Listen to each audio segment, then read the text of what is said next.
Lecture का जो topic होगा वो मीनिंग होगा,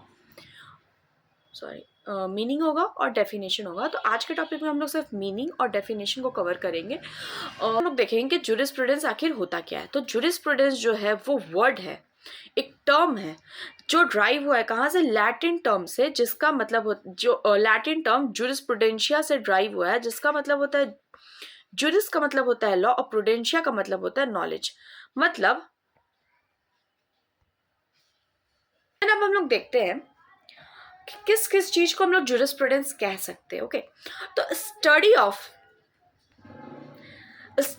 थ्योरी ऑफ लॉ, मतलब अगर हम लोग लॉ के थ्योरी को पढ़ते हैं तो उसको हम लोग क्या कहते हैं, जूरिस्प्रूडेंस कह सकते हैं।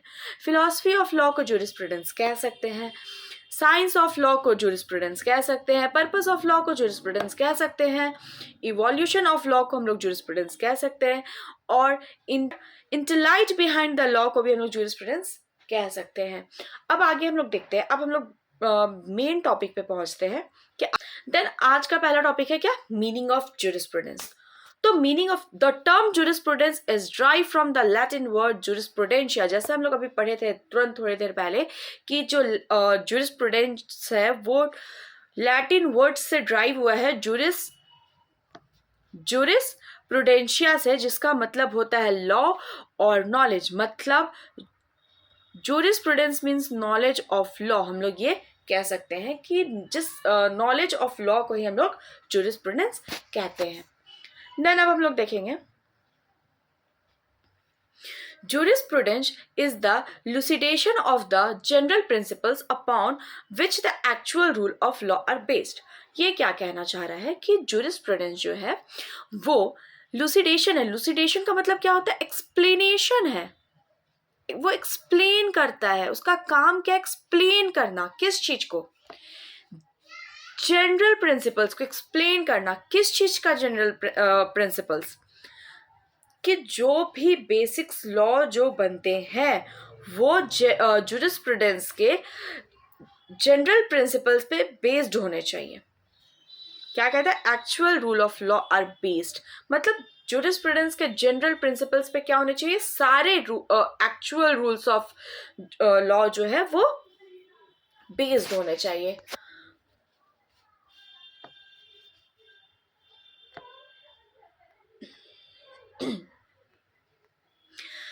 It does not deal with specific legal provisions but with the fundamental concept of principles of law। ये स्पेसिफिक लीगल प्रोविजंस के साथ डील नहीं करता है, जैसे यहाँ पे लिखा हुआ है it does not deal with specific legal provisions but with the fundamental concept of principles। मतलब उसका जो फंडामेंटल कंसेप्ट होगा, यानी कि जो हमारा फंडामेंटल राइट्स है उस पे ये, उसके साथ ये डील करता है। जूरिस्प्रूडेंस जो है वो उसके साथ डील करता है, किसी का लीगल प्रोविजंस के साथ डील नहीं करता। मतलब क्या हुआ, मतलब ये हुआ कि जूरिस्प्रूडेंस को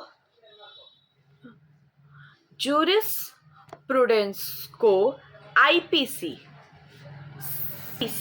सीपीसी से मतलब नहीं है। इसको किससे मतलब है, इसको मतलब है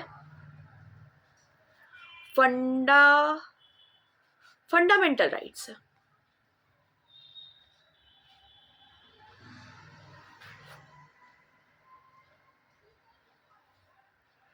फंडामेंटल कॉन्सेप्ट से।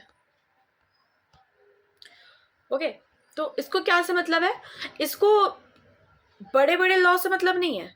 आईपीसी क्या बोलता है, आईपीसी में क्या प्रोविजन है, सीपीसी में क्या प्रोविजन है, या फिर अभी जो आया है बीएनएसएस पे क्या प्रोविजन है, बीएनएस में क्या प्रोविजन है, ये सबसे ये डील ही नहीं करता। ये डील क्या करता है, फंडामेंटल कॉन्सेप्ट से ऑफ प्रिंसिपल्स ऑफ लॉ। मतलब वो उसके बेसिक्स को देखता है कि वो किस चीज के साथ डील करता है, वो फंडामेंटल राइट्स के साथ, फंडामेंटल कॉन्सेप्ट्स के साथ डील करता है। वो देखता है कि कहीं किसी का फंडामेंटल राइट्स या ड्यूटी है वो कहीं वायलेट तो नहीं हो रहा है। अगर वायलेट हो रहा है तो तो क्यों हो रहा है, ये सब चीज जो बेसिक्स पॉइंट्स है वो देखता है। कौन देखता है? जूरिस्प्रूडेंस देखता है। इसीलिए कहा जाता है कि लॉ पढ़ने से पहले जूरिस्प्रूडेंस को पढ़ना बहुत इंपॉर्टेंट होता है। देन अब हम लोग देखेंगे नेक्स्ट टॉपिक। हम लोग देखेंगे jurisprudence is regarded as the philosophy and theory of law. मतलब इसी वजह से जूरिस्प्रूडेंस को फिलॉसफी और थ्योरी ऑफ लॉ कहते हैं। क्यों? क्योंकि ये बिल्कुल बेसिक्स का बात करता है, बिल्कुल फंडामेंटल कॉन्सेप्ट का बात करता है, ये प्रोविजंस का बात नहीं करता है। इस वजह से हम लोग इसका क्या देखते हैं? फिलॉसफी और थ्योरी ऑफ लॉ कहते हैं। अब हम लोग देखेंगे आगे का टॉपिक पे, इट एक्सप्लेन्स। और जूरिस्प्रूडेंस का मतलब क्या होता है कि एक्सप्लेन करता है किस चीज को? डेवलपमेंट ऑफ लॉ, मतलब लॉ कैसे डेवलप हो रहा है, how law can be achieved and applied, what is the philosophical basic behind law, philosophical reason क्या है बिहाइंड लॉ, ये सब चीज क्या कौन एक्सप्लेन करता है? जूरिस्प्रूडेंस एक्सप्लेन करता है। इस वजह से भी जूरिस्प्रूडेंस पढ़ना बहुत इंपॉर्टेंट हो जाता है। अगर हम लोग हिस्ट्री देखें तो रोम्स का कंट्रीब्यूशन बहुत इम्पॉर्टेंट था हिस्ट्री मतलब कि जूरिस्प्रूडेंस में। तो रोमन जूरिस्ट ने लीगल प्रिंसिपल्स को सिस्टमैटिकल अरेंज किया और जूरिस्प्रूडेंस को एक सेपरेट डिसिप्लिन बना दिया। क्या कहता है यहाँ पे? देखो ये जो पॉइंट है ये क्या कहना चाह रहा है? The Romans played a significant role in developing jurisprudence as a separate and independent discipline. Basically ये क्या कह रहा है? रोमन्स के जूरिस्ट का बहुत ज्यादा कंट्रीब्यूशन रहा है जूरिस्प्रूडेंस को डेवलप करने में। रोमन के जो जूरिस्ट है वो क्या किए? जूरिस्प्रूडेंस को सिस्टमाइज्ड लीगल आइडिया में लीड किए। फाउंडेशन ऑफ जूरिस्प्रूडेंशियल स्टडी का कॉन्सेप्ट क्या किए हैं? सिस्टम लाइन क्या कहना चाह रहा है? ये लाइन ये कहना चाह रहा है कि जो रोमन जूरिस्ट थे वो जूरिस्प्रूडेंस के लीगल आइडियाज था उसको क्या किया? सिस्टमाइज तरीके से अरेंज किए हैं। ठीक है, फाउंडेशन वही लोग बैठाए हैं। It is difficult to define jurisprudence in a strict sense. मतलब क्या कहता है? जूरिस्प्रूडेंस को डिफाइन करना बहुत ज्यादा क्या है? डिफिकल्ट हो जाता है। क्यों? क्योंकि लॉ इज डायनामिक। लॉ एक छोटा सा स्पेस में नहीं है। ठीक है, मान लो ये एक सोसाइटी है तो सोसाइटी के लिए लॉ एक अलग चीज हो गया ना, बट यहाँ पे लॉ जो है वो सोसाइटी के लिए एक लॉ है, एक कंट्री के लिए लॉ है, एक सिटीजन्स के लिए लॉ है और एक अदर कंट्रीज के लिए लॉ है। तो लॉ का सीमा क्या है? बहुत ज्यादा वार्ड है, बहुत ज्यादा क्या है? वाइड है। इस वजह से डिफाइन करना, लॉ को डिफाइन करना, जूरिस्प्रूडेंस को डिफाइन करना बहुत डिफिकल्ट हो जाता है। Different jurist view law from different perspectives. अब इसमें एक पॉइंट को मैं समझाऊंगी, वो ये है कि इसलिए भी हो जाता है क्योंकि बहुत जूरिस्ट रहे हैं, बहुत सारे जूरिस्ट। मतलब फॉर एग्जांपल मान लो एक ए है, एक बी है और एक सी है। क्या जरूरी है कि ये तीनों का जो माइंड होगा वो बिल्कुल एक जैसा होगा, बिल्कुल सेम होगा? पावर ऑफ थिंकिंग जो होगा,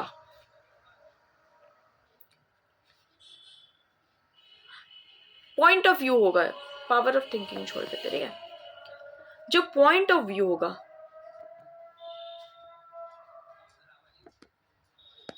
वो क्या होगा? सेम होगा। क्या जरूरी है कि इन तीनों के बीच में जो कोई भी कॉन्ट्राडिक्ट नहीं होगा? ऐसा हो सकता है क्या? नहीं। इस हर किसी का पर्सपेक्टिव क्या होता है? अलग होता है, हर किसी का पॉइंट ऑफ व्यू अलग होता है। इस वजह से हर जूरिस्ट जो है वो अलग अलग तरीके के क्या दिए हैं? डेफिनेशंस को दिए हैं। देयरफॉर, वही जो मैं भी आपको बोली, therefore various jurist have given different definition of jurisprudence each based on their own school of thought. तो जूरिस्प्रूडेंस को हम लोग क्या किए? उनके थॉट के हिसाब से जो जैसा कहना चाहता है उसको उस हिसाब से बांट दिए। फॉर एग्जाम्पल, मान लो 50 पीपल का क्या है, एक झुंड है, ठीक है, एक क्लास है, छोड़ दो, ये एक क्लास है 10, ठीक है। अब बेसिकली क्या होता है कि क्लास में जो एक तरीके के बच्चे होते हैं, मतलब जो टॉपर्स होते हैं, उनको क्या किया जाता है, ग्रुप ए में बांट दिए। जो मिडिल है, मतलब ना एवरेज बच्चे हैं, उनको क्या बी ग्रेड में बैठा दिया गया। जो कमजोर बच्चे, जो वीक है, उनको सी ग्रुप में डाल दिया गया। तो ये क्या है, इस तरीके से हम लोग क्लासिफिकेशन कर दिए कि हाँ सेक्शन ए में जो है वो टॉपर्स बैठेंगे, सेक्शन बी में जो वो एवरेज बच्चे होंगे, और सेक्शन सी में वो होंगे जो ज्यादा बदमाशी करते हैं या फिर जो ज्यादा कमजोर है पढ़ाई में, जिनको ज्यादा जरूरत है पढ़ाई का। इस तरीके से क्या है, एक जैसे जो बच्चे हैं उसको हम लोग क्या किए, एक एक सेक्शन में बांट दिए। उसी तरीके से ज्यूरिस्प्रूडेंस में सारे ज्यूरिस्ट को उनके पॉइंट ऑफ व्यू के हिसाब से, पीओवी के हिसाब से उनको क्या किया, स्कूल्स में डिवाइड कर दिया गया। ओके, अब हम लोग डेफिनेशन ऑफ ज्यूरिस्प्रूडेंस में आ जाते हैं। तो अब हम लोग देखेंगे कौन कौन ऐसे ज्यूरिस्ट हैं जो क्या क्या डेफिनेशन दिए हैं, उनका क्या सोच रहा है ज्यूरिस्प्रूडेंस को लेकर, ये देखेंगे। तो जॉन ऑस्टिन कहते हैं कि ज्यूरिस्प्रूडेंस जो है वो फिलॉसफी ऑफ पॉजिटिव लॉ है। अब हम लोग पढ़ेंगे सिसेरो के बारे में। सिसेरो क्या कहते हैं, jurisprudence is the philosophical aspect of knowledge of law. देखो जॉन ऑस्टिन ने क्या कहा, जॉन ऑस्टिन ने कहा क्या कि जो ज्यूरिस्प्रूडेंस है वो फिलॉसफी ऑफ पॉजिटिव लॉ है, ठीक है। अब सिसेरो जो है वो भी यही कह रहे हैं कि ये भी क्या है, फिलोसॉफिकल एस्पेक्ट है नॉलेज ऑफ लॉ को। मतलब घुमा फिरा के जितने भी ज्यूरिस्ट है वो एक ही बात कहेंगे, बट उनका क्या होगा, सेंटेंस या उनका वर्ड्स जो होगा वो कुछ कुछ डिफरेंट होगा, कुछ कुछ मिलता जुलता होगा। हॉलैंड जो है, हॉलैंड का कहना था कि jurisprudence as the formal science of positive law. Formal science, अब इनका बहुत क्रिटिसाइज किया गया था, इनको बहुत क्रिटिसाइज किया गया था क्योंकि ये फॉर्मल को क्या किए थे, एक्सप्लेन नहीं कर पाए थे कि फॉर्मल साइंस कैसे है एक पॉजिटिव लॉ। ये चीज वो नहीं समझा पाए थे अपने थ्योरी में, ये चीज को नहीं समझा पाए थे कि फॉर्मल का मतलब क्या है, फॉर्मल को यहाँ पे क्यों यूज किया गया है। तो इनका बहुत यहाँ पे क्रिटिसाइज हुआ था। अब सैलमन का कहना क्या था, तो देखो सैलमन बहुत इंपॉर्टेंट है और मैं आपको बता देती हूँ। अगर आप ये 2-3 जो मैं अंडरलाइन करूंगी जिनका नाम अगर आप वो लिख देते हो अपने एग्जाम में, जॉन ऑस्टिन का नाम लिख दिए हो, और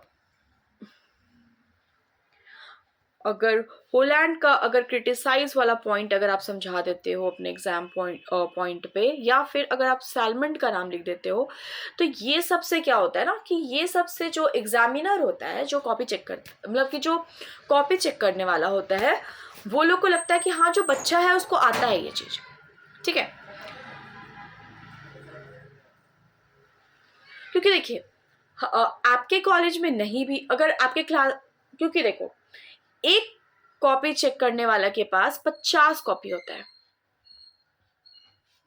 अगर आप सिर्फ नॉर्मल समझा दिए, जो आगे के 2-4 पॉइंट मैं लिख के रखी हुई थी, अगर आप सिर्फ वो मीनिंग में लिख देते हो तो उतना तो हर बच्चा लिखा होगा, हाँ ये सही है, ये सही है, ये सही है। लेकिन आप बस कम लिखते हो, 4 पेज लिखते हो आंसर, ठीक है।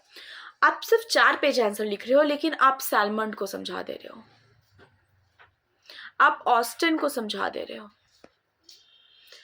आप क्रिटिसाइज वेट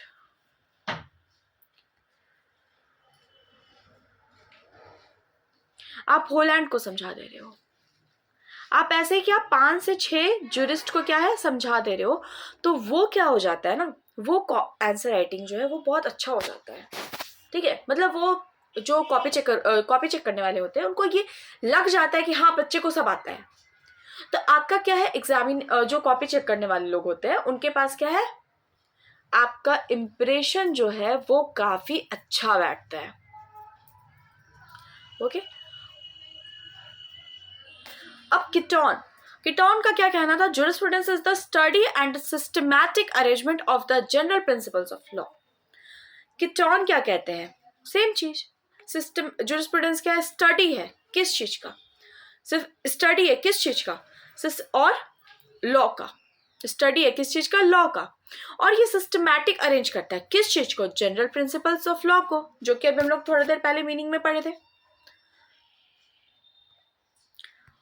और एक लास्ट है पाउंड जो है इनका, ये भी बहुत इंपॉर्टेंट है, आप इनको भी लिख सकते हैं। इनका क्या कहना था, jurisprudence is the science of social engineering. Jurisprudence क्या है, साइंस है किस चीज का, सोशल इंजीनियरिंग का। बस इतना ही छोटा छोटा पॉइंट को अगर आप याद कर लेते हो, ये सारे नोट्स आप, इस नोट्स को लेक्चर के साथ आप, हाँ एक चीज और ये मैं आपको बता देती हूँ, हर सब्जेक्ट का डिफरेंट रजिस्टर बनाना है आपको, ठीक है, हर सब्जेक्ट का क्या करना है, डिफरेंट रजिस्टर बनाना है। अगर आपका नोट्स बिल्कुल अरेंज्ड होगा तो आपको क्या है, रिवीजन के टाइम पे बहुत आसानी होगा,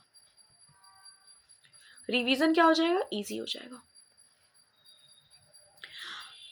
ओके, और अगर आपके पास टाइम नहीं है तो ओके, सो एक अगर आपको नोट्स चाहिए, हैंड रिटन नोट्स चाहिए किसी भी सब्जेक्ट का, या फिर कस्टमाइज नोट्स चाहिए आपके कॉलेज के हिसाब से, तो वो नोट्स मैं आपको प्रोवाइड कर देती हूँ बिल्कुल रिजनेबल प्राइस में। और इसके लिए आप मुझे मेरे इंस्टाग्राम पे मैसेज कर सकते हैं, डीएम कर सकते हैं, या फिर मेरे टेलीग्राम पे। Okay, so thank you guys.